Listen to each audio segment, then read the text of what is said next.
मीना, आज के व्याख्यान में आपका स्वागत करती हूँ। Government college Kotputli.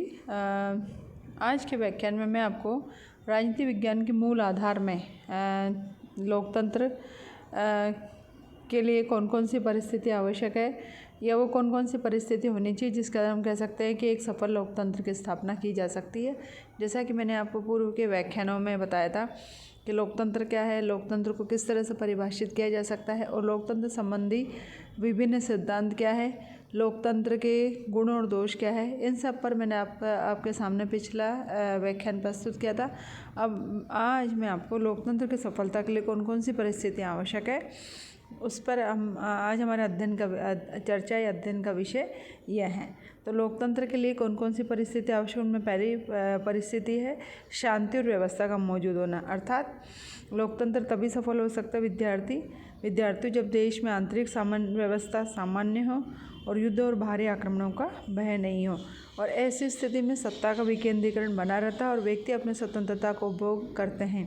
लेकिन जब चारों तरफ राजनीतिक अस्थिरता और व्यवस्था को चुनौती देने वाले आंदोलन चलाए जाते हैं अथवा बाहरी आक्रमण होता है तो सरकार राष्ट्र की एकता और अखंडता के लिए सत्ता का केंद्रीकरण करती है और जनमत के साधनों पर सेंसर लगाती है, प्रतिबंध लगाती है। तब व्यक्ति की स्वतंत्रता पर क्या होता है, पाबंदियाँ लग जाती है। ऐसी स्थिति में लोकतंत्र दम तोड़ने लगता है और अधिनायकवाद की स्थापना का मार्ग खुल जाता है। इसलिए लोकतंत्र की सफलता के लिए पहली आवश्यक परिस्थिति है कि शांति और व्यवस्था होनी चाहिए, अर्थात आंतरिक और बाहरी शांति होना लोकतंत्र की सफलता के लिए आवश्यक है। दूसरा, सुदृढ़ राष्ट्रीय अर्थव्यवस्था का होना, अर्थात लोकतंत्र की सफलता के लिए ज़रूरी है कि राष्ट्र की अर्थव्यवस्था कैसी हो, पर्याप्त मजबूत हो। यदि राष्ट्रीय अर्थव्यवस्था औद्योगिक संकट से गुजरती है तो उस राज्य में औद्योगिक अशांति भी उत्पन्न हो जाती है और संपूर्ण राष्ट्रीय अर्थव्यवस्था लड़खड़ा जाती है। जैसा कि प्रथम विश्व युद्ध के बाद जर्मनी और इटली में राष्ट्रीय अर्थव्यवस्था लड़खड़ा गई थी और इसी के साथ इन देशों में लोकतंत्र का अंत हुआ और तानाशाही शासनों की स्थापना हुई। इसी तरह द्वितीय विश्व युद्ध के बाद पूर्वी यूरोप में आर्थिक अव्यवस्था उत्पन्न हुई जिसके कारण वहाँ के देशों में लोकतंत्र का अंत हुआ और साम्यवादी तानाशाही की स्थापना हुई। इसी के साथ साथ लोकतंत्र की सफलता के लिए आर्थिक समानता की स्थापना होनी भी आवश्यक है। अर्थात लोकतंत्र के सफल संचालन के लिए केवल इतना आवश्यक नहीं है कि राष्ट्रीय अर्थव्यवस्था शक्तिशाली हो, बल्कि ये भी ज़रूरी है कि राज्य में यथासंभव आर्थिक समानता हो, अर्थात गरीबी और अमीरों के बीच खाई चौड़ी नहीं हो। ये तभी संभव है जबकि देश में बड़ी मात्रा में मध्यम वर्ग मौजूद हो। ऐसी स्थिति में लोकतंत्र को कमज़ोर करने वाले वर्ग संघर्ष से बचा जा सकता है। जैसा कि हॉब्सन का मत उचित है, धनिकों का धन और निर्धनों की निर्धनता लोकतंत्र को भ्रष्ट कर देते हैं। चौथा, सामाजिक न्याय की स्थापना लोकतंत्र के लिए आवश्यक है, अर्थात लोकतंत्र तभी सफल हो सकता है जब व्यक्तियों के बीच धर्म, जाति, भाषा, नस्ल, लिंग, जन्म स्थान आदि के आधार पर भेदभाव नहीं किया जाए, सभी व्यक्ति कानून के समान समझे जाएं और उन्हें न्यायालय का समान संरक्षण प्राप्त हो। इस प्रकार जब समाज में सभी व्यक्तियों को समान स्थिति प्राप्त होती है तो उनके बीच भावनात्मक एकता पाई जाती है और सामाजिक लोकतंत्र की स्थापना होती है जो राजनीतिक लोकतंत्र के सफल संचालन में मदद देती है। और शिक्षित और जागरूक जनता का होना भी लोकतंत्र की सफलता के लिए आवश्यक परिस्थिति है कि लोकतंत्र की सफलता के लिए आवश्यक है कि जनता शिक्षित और जागरूक हो।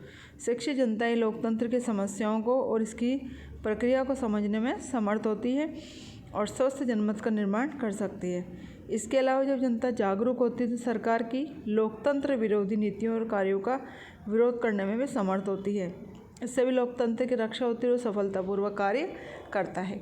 इसी के साथ साथ जनमत निर्माण के साधन कौन कौन से हैं, जैसे कि प्रेस, साहित्य, रेडियो, सिनेमा, दूरदर्शन आदि पर सरकारी नियंत्रण नहीं होना चाहिए और सभा और सम्मेलन आयोजित करने चाहिए और नागरिकों को संगठन बनाने की स्वतंत्रता मिलनी चाहिए। जब जनमत निर्माण के साधन स्वतंत्र होते हैं तब नागरिक संगठित रूप से और शांतिपूर्ण ढंग से सरकार की लोकतंत्र विरोधी नीतियों और कार्यों की आलोचना करने में सफल होता है और लोकतंत्र की मर्यादा बनी रहती है तथा सरकार जनता के प्रति उत्तरदायी ढंग से शासन करती है। इस स्थिति में लोकतंत्र सफलतापूर्वक कार्य करते हैं।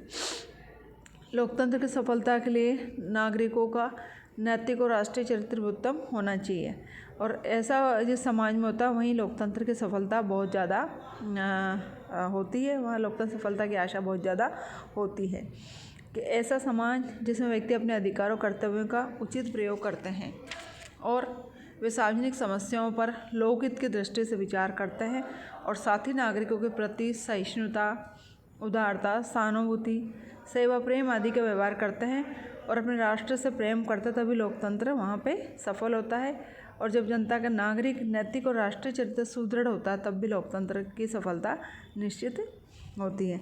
इसी के साथ साथ लोकतंत्र की सफलता के लिए सत्ता का विकेंद्रीकरण होना भी आवश्यक है और साथ ही स्थानीय स्वशासन को भी सत्ता में भाग लेने का अवसर मिलना चाहिए। और सत्ता का विकेंद्रीकरण होने पर ही जनता के विभिन्न वर्ग शासन के कार्यों में भाग लेते हैं और लोकतंत्र को सफल बनाते हैं। लोकतंत्र में विकेंद्रीकरण का एक अच्छा रूप स्थानीय स्वशासन है और स्थानीय स्वशासन के माध्यम से ही व्यक्ति शासन कार्यों में रुचिपूर्वक भाग लेता है और उसे सही मायने में नागरिकता की शिक्षा प्राप्त होती है और लोकतांत्रिक प्रणाली से परिचित होता है। जैसा कि लॉर्ड ब्राइस ने कहा था कि लोकतंत्र का सर्वश्रेष्ठ स्कूल और लोकतंत्र की सफलता की सबसे बड़ी गारंटी स्थानीय स्वशासन का चलन है। नागरिकों को स्वतंत्रता भी मिलनी चाहिए, तब भी लोकतंत्र सफल माना जाता है। जैसे कि कौन कौन सी स्वतंत्रताएं होनी चाहिए, जैसे कि नागरिकों को मौलिक स्वतंत्रताएं प्रदान की जानी चाहिए और उन स्वतंत्रताओं की रक्षा का प्रबंध भी शासन द्वारा किया जाना चाहिए। नागरिकों को विचार प्रकट करने की, संगठन और संघ बनाने की, सभा करने की और शांतिपूर्ण आंदोलन करने की स्वतंत्रताएं प्राप्त होनी चाहिए और संविधान लिखित होना चाहिए और लोकतांत्रिक परंपराएं सुदृढ़ होनी चाहिए। संविधान में संशोधन की पद्धति कैसी होनी चाहिए? कठोर होनी चाहिए, ताकि कोई भी राजनीतिक दल अपने बहुमत का लाभ उठाकर लोकतंत्र शासन को अधिनायकवाद में नहीं बदल सके, जैसा कि जर्मनी में हिटलर ने किया था। लोकतंत्र के सफल संचालन के लिए लोकतांत्रिक परंपराओं का विशेष महत्व होता है और ये परंपराएं व्यवहारिक दृष्टि से लोकतंत्र के सफल संचालन में सहायक होती है। जैसे कि इस प्रकार की परंपराएं व्यवस्थापिका में सर्वसम्मति से अध्यक्ष का चुनाव होना, विरोधी दल के नेता को सम्मान देना, छाया मंत्रिमंडल का निर्माण करना और राष्ट्रीय समस्याओं पर सर्वानुमति से कार्य करना आदि। जब किसी देश में लोकतांत्रिक परंपराओं का अभाव होता है अथवा उनका पालन नहीं किया जाता है, तो सरकारी दल और विरोधी दलों का लगातार विरोध बना रहता है और व्यवस्थापिका में अशांति के दृश्य दिखाई पड़ते हैं तथा विरोधी दल देश में कोई न कोई सरकार विरोधी आंदोलन चलाता रहता है। जब ऐसा होता है तो लोकतंत्र कमजोर हो जाता है और उसके सफल संचालन में बाधा आती है। लोकतंत्र की सफलता के लिए भी आवश्यक है कि स्वतंत्र और शक्तिशाली न्यायपालिका होनी चाहिए, क्योंकि ऐसी न्यायपालिका ही कार्यपालिका को कानूनों का उल्लंघन करने से और अत्याचारी बनने से रोकती है और व्यवस्थापिका द्वारा बनाए गए असंवैधानिक कानूनों का वैध घोषित करती है। ऐसी न्यायपालिका नागरिकों की स्वतंत्रता की रक्षा भी करती है और योग्य और निष्ठावान राजनेता लोकतंत्र की सफलता के लिए आवश्यक होते हैं और साथ ही साथ जो आधारभूत मामले हैं उसमें राष्ट्रीय सहमति भी लोकतंत्र की सफलता के लिए आवश्यक है और सार्वजनिक हित की राष्ट्रीय योजनाएं शासन द्वारा बनाई जानी चाहिए, क्योंकि विकासशील देशों में लोकतंत्र की सफलता के लिए ज़रूरी है कि शासन द्वारा ऐसी राष्ट्रीय योजनाएं बनाई जाए जो एक और कृषि उद्योगों के संतुलित विकास में सहायक हो और राष्ट्रीय आय की वृद्धि करती हो तथा समाज के श्रमिक वर्ग व कमजोर वर्ग के जीवन स्तर को बढ़ाने में भी सहायक हो। इस प्रकार की योजना द्वारा समाज में आर्थिक असंतोष को सीमित किया जा सकता है और उससे विकासशील देशों में लोकतांत्रिक शासन प्रणाली में जनता का विश्वास उत्पन्न होता है, जो लोकतंत्र की सफलता के लिए जरूरी है। धन्यवाद।